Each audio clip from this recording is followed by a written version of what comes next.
që janë paguar 6 milion euro.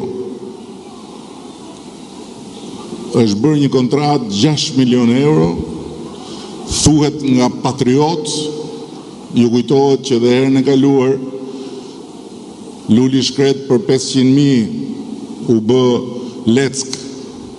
Edhe ai kështu tha, u mblodhen ca Patriot, po 6 milion euro për të hequr damkën e një personi non grata janë vërtet shumë për të mos bërë pyetjen ku u gjetën gjitha ato para. Dhe si mundet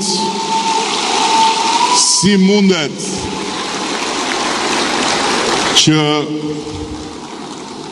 thjesht dhe vetëm për hallin e një njeriu të paguen më shumë para se sa çfarë shteti shqiptar jep për të gjitha partitë politike të marrës bashku.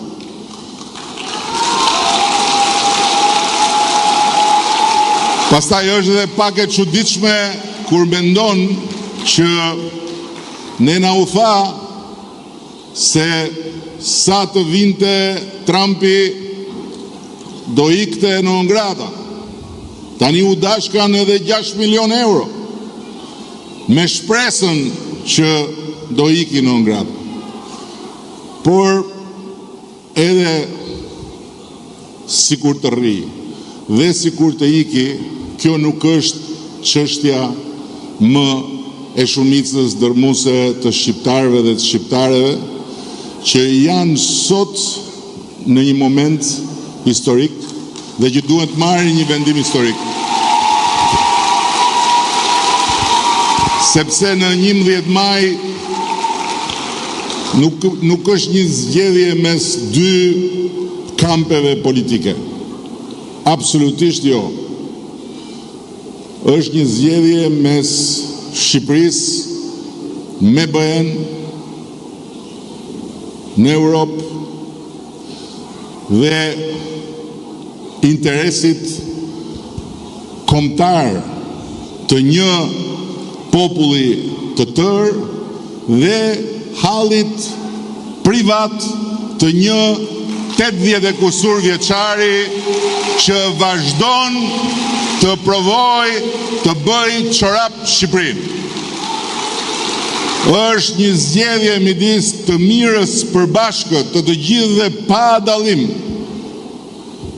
dallim bindjesh politike, pa dallim përkatësisht partijake, sepse bëhet fjalë për mundësinë e madhe që na është dhënë ne, në fatin na ka sjell që me një vot të bëjmë jo vetëm një zgjedhje, por dhe një investim historik dhe